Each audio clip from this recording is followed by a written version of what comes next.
The your show channel को देखने व सुनने वाले मेरे सभी दोस्तों को नमस्कार। और हाँ, आज हम आपको चाणक्य नीति के 8वां अध्याय को सुनाएंगे और आप सुनने से पहले हमारे चैनल को सब्सक्राइब कर दीजिए ताकि हम आप सबका सपोर्ट ऐसे ही मिलता रहे। तो हम चाणक्य नीति का 8वां अध्याय शुरू करते हैं। अथ अष्टमोध्याय। 8वां अध्याय। भूमि के अंदर से निकलने वाला पानी शुद्ध माना जाता है। पतिव्रता नारी पवित्र होती है। लोगों का कल्याण करने वाला राजा पवित्र माना जाता है और संतोषी ब्राह्मण को भी पवित्र माना गया है। अधमाः धनमिच्छन्ति धनम मानं च मध्यमाः उत्तमाः मानमिच्छन्ति मानो ही महता धनम। जो लोग संसार में केवल धन की इच्छा करते हैं वे अधम अर्थात नीच कोटि के हैं। मध्यम श्रेणी के लोग धन और सम्मान दोनों की इच्छा करते हैं, जबकि उत्तम कोटि के मनुष्यों को केवल आदर सम्मान ही चाहिए होता है। संसार में धन की इच्छा तो सभी को रहती है, परंतु धन की प्राप्ति के लिए निम्न श्रेणी के लोग अन्य सब बातें भूल जाते हैं। सब कुछ भुलाकर धन के पीछे भागना ठीक नहीं। मध्यम श्रेणी के लोग वे हैं जो धन के साथ मान सम्मान की भी इच्छा रखते हैं। वे धन की प्राप्ति के लिए अपने मान सम्मान को दांव पर नहीं लगाते। श्रेष्ठ पुरुष अर्थात उत्तम कोटि के मनुष्य वे हैं जिनके लिए आदर सत्कार ही सब कुछ है। उत्तम कोटि के लोगों को महात्मा कहा जाता है। उनके लिए धन का विशेष महत्व नहीं होता। वे धन का प्रयोग जीने के लिए करते हैं, धन के लिए नहीं जीते हैं। इक्षुरापः पयो मूलं ताम्बूलम फलमौषधम भक्षित्वापि कर्तव्याः स्नानादिकाः क्रियाः।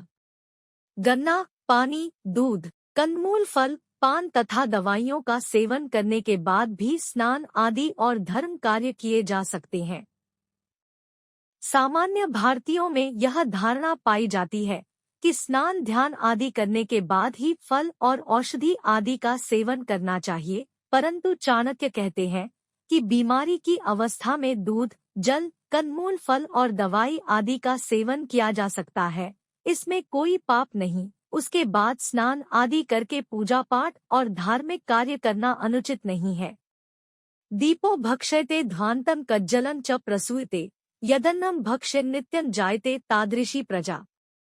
दीपक अंधकार को खाता है और उससे काजल की उत्पत्ति होती है। इसी प्रकार मनुष्य जैसा अन्न खाता है वैसी ही उसकी संतान उत्पन्न होती है। तात्पर्य बिल्कुल स्पष्ट है। यदि व्यक्ति अच्छे कार्यों से अपनी आजीविका चलाएगा तो उसकी संतान भी सद्गुणों से युक्त होगी। यदि वह चोरी और मक्कारी से पैदा किए हुए धन से अपनी संतान का पालन पोषण करता है तो संतान के विचार भी उसी प्रकार के निकृष्ट होंगे। आचार्य यहाँ संकेत दे रहे हैं कि जैसी संतान चाहते हो वैसा ही अन्न सेवन करो। संतान यदि फल है तो अन्न उसका बीज है। वित्तं देहि गुणान्वितेषु मतिमन्नान्यत्र देहि क्वचित् प्राप्तं वारिनिधेर्जलं घनमुखे माधुर्ययुक्तं सदा जीवान् स्थावरजङ्गमांश्च सकलान् संजीव्य भूमण्डलं भूयः पश्य तदेव कोटिगुणितं गच्छन्तमं भोनिधिम्। बुद्धिमान या अच्छे गुणों से युक्त मनुष्य को ही धन दो, गुणहीनों को धन मत दो। समुद्र का खारा पानी बादल के मीठे पानी से मिलकर मीठा हो जाता है और इस संसार में रहने वाले सभी जड़ चेतन, चर और अचर जीवों को जीवन देकर फिर समुद्र में मिल जाता है। चाणक्य ने बुद्धिमान व्यक्ति को धन देने की उपमा वर्षा के जल से की है, अर्थात जिस प्रकार वर्षा का जल जड़चेतन आदि को जीवन देने के बाद फिर समुद्र में जा मिलता है और फिर समुद्र से करोड़ गुना अधिक बादलों को पुनः प्राप्त हो जाता है, उसी प्रकार गुणी व्यक्ति को दिया हुआ धन अनेक अच्छे कार्यों में प्रयुक्त होता है। यह श्लोक यह भी संकेत करता है कि यद्यपि धन अनेक दुर्गुणों से युक्त है फिर भी गुणी व्यक्ति का साथ पाकर वह निर्दोष हो जाता है, जनोपयोगी हो जाता है। चांडालाना सहस्त्रे च सूर्यभिस्तत्वदर्शिभिः एको ही यवना प्रोक्तो न नीचो यवनात् परा। तत्व को जानने वाले विद्वानों ने यह कहा है कि हजारों चांडालों के समान एक यवन अर्थात म्लेच्छ धर्म विरोधी होता है, इससे बढ़कर कोई दूसरा नीच नहीं होता। यहाँ यवन शब्द का अर्थ किसी संप्रदाय विशेष से नहीं है, वरन अधर्म का आचरण करने वाले दुष्ट व्यक्ति से है। यदि इस शब्द का अर्थ समग्र रूप में लिया जाए तो वह है तन और मन से अशुद्ध तथा अपवित्र रहने वाला। नीचे दिया गया श्लोक इसी बात की पुष्टि करता है। तैलाभ्यंगे चिताधूमे मैथुने क्षौरकर्मणि तावत् भवति चांडालो यावत् स्नानं न चाचरे। तेल की मालिश करने के बाद, चिता के धुएं के स्पर्श करने के बाद, स्त्री से संभोग करने के बाद और हजामत आदि करवाने के बाद मनुष्य जब तक स्नान नहीं कर लेता तब तक वह चांडाल अर्थात अशुद्ध होता है। अजीर्णे भेषजम वारी जीर्णे वारी बलप्रदम भोजने चामृतम वारी भोजनांते विषप्रदम। अपच की स्थिति में जल पीना औषधि का काम देता है और भोजन के पच जाने पर जल पीने से शरीर का बल बढ़ता है। भोजन के बीच में जल पीना अमृत के समान है, परंतु भोजन के अंत में जल का सेवन विष के समान हानिकारक होता है। हतं ज्ञानं क्रियाहीनं हतश्चाज्ञानतो नरः। हतं निर्णायकं सैन्यं स्त्रियो नष्टा ह्यभर्तृकाः। आचरण के बिना ज्ञान व्यर्थ है, अज्ञान से मनुष्य नष्ट हो जाता है। सेनापति के अभाव में सेना नष्ट हो जाती है और पति से रहित स्त्रियां भी नष्ट हो जाती है। यदि व्यक्ति को ज्ञान है कि कौन सा कार्य उचित है और कौन सा अनुचित, इसके बावजूद वह अपने आचरण में इस बात को नहीं अपनाता, तो ऐसा ज्ञान व्यर्थ है, उसका कोई लाभ नहीं। मनुष्य का जीवन बड़ी कठिनाई से प्राप्त होता है। ईश्वर ने प्राणी को बुद्धि इसीलिए दी है कि वह ज्ञानवान होकर शुभाचरण करे, किंतु कुछ लोग अपनी अज्ञानता के कारण जीवन संकट में डालकर नष्ट हो जाते हैं, अर्थात अज्ञान उन्हें निगल जाता है। इसी प्रकार सेनापति के बिना सेना व्यर्थ होती है और वह नष्ट हो जाती है। स्त्रियां भी पति के बिना दुष्ट लोगों द्वारा सताए जाने के कारण नष्ट हो जाती है। पति उसका रक्षक होता है, वही उसकी रक्षा करता है। पति के बिना वह अपने मार्ग से भटक सकती है।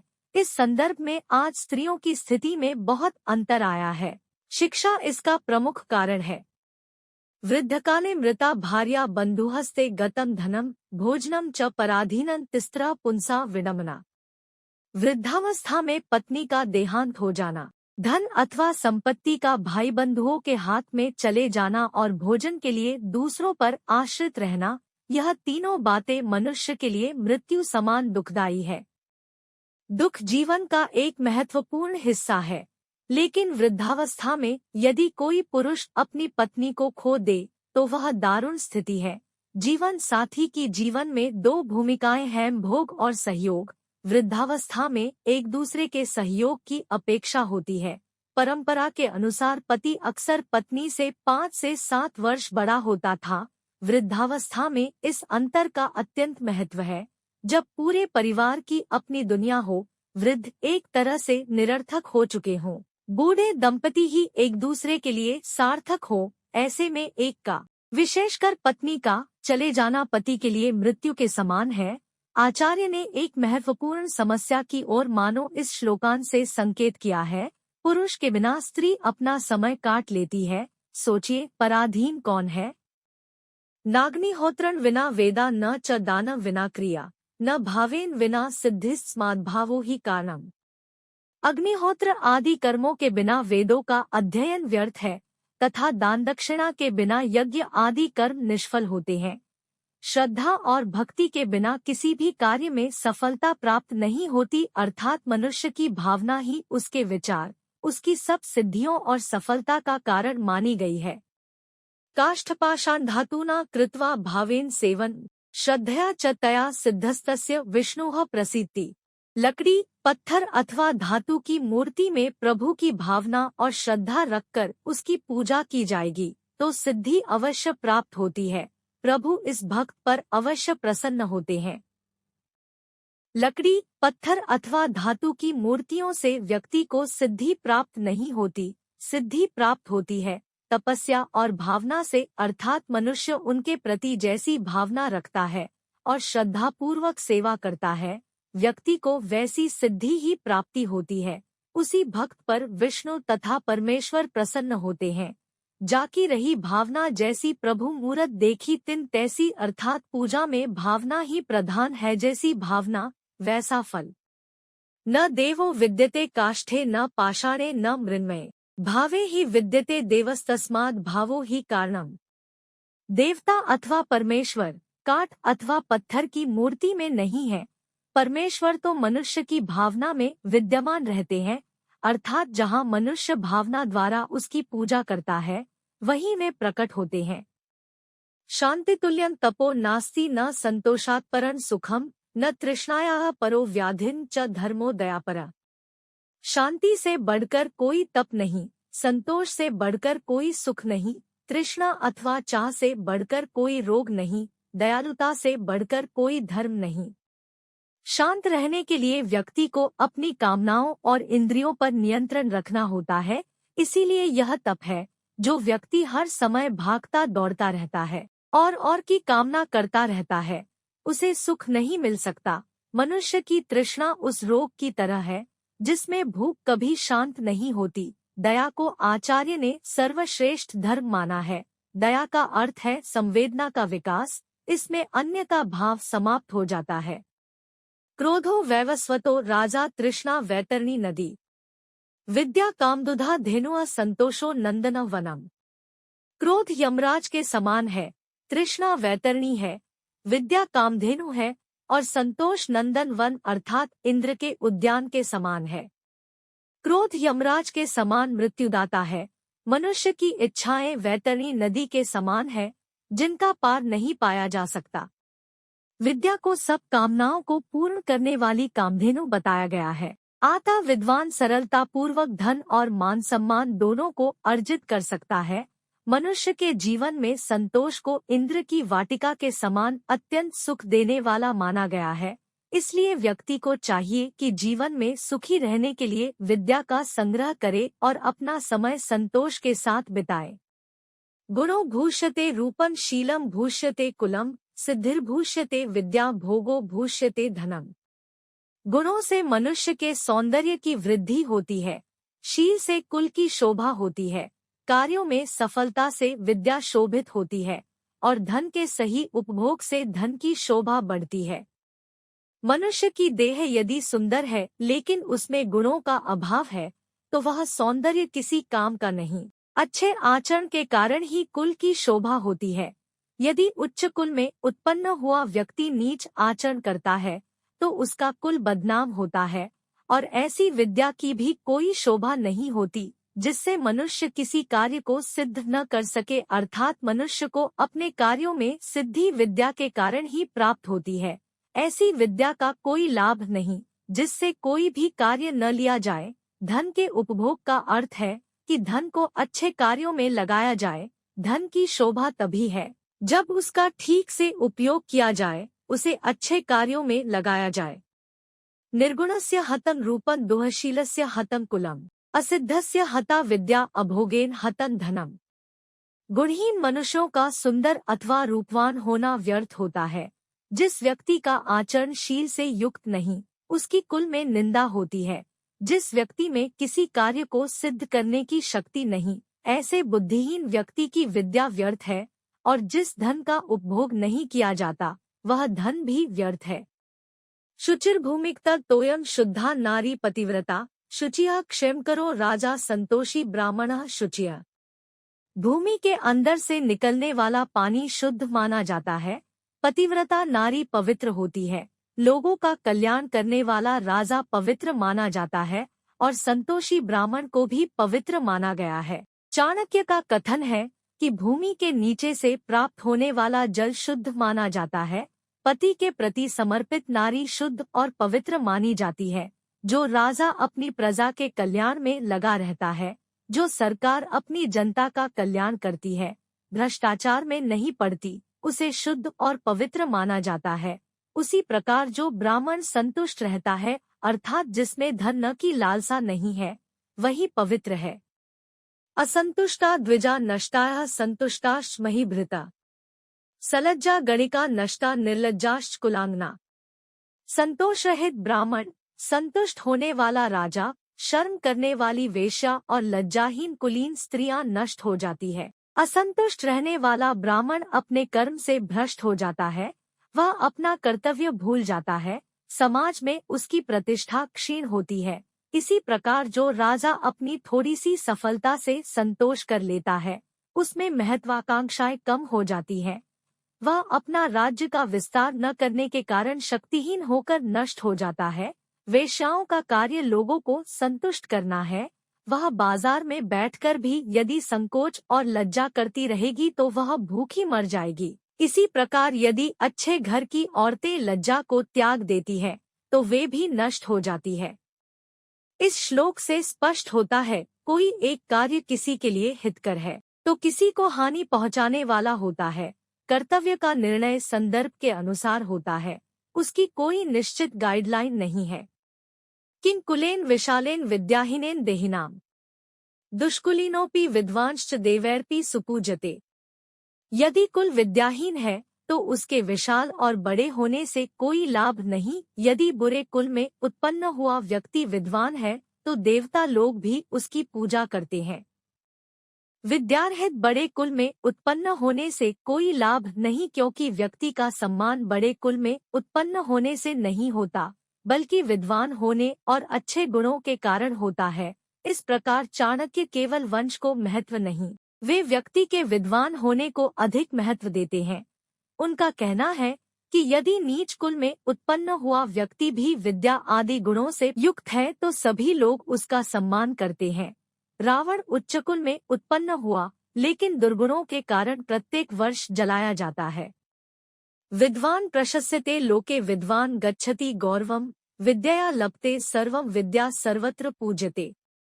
इस संसार में विद्वान की प्रशंसा होती है। विद्वान को ही आदर सम्मान और धन धान्य की प्राप्ति होती है। प्रत्येक वस्तु की प्राप्ति विद्या द्वारा ही होती है और विद्या की सब जगह पूजा होती है। मांसभक्षय सुरापानैर्मुखैश्चाक्षरवर्जितै पशुभिः पुरुषाकारैर्भाराक्रांता च मेदिनी। मांस खाने वाले, शराब पीने वाले, मूर्ख और निरक्षर मनुष्य रूपी पशुओं के भार से यह पृथ्वी पीड़ित और दुखी रहती है।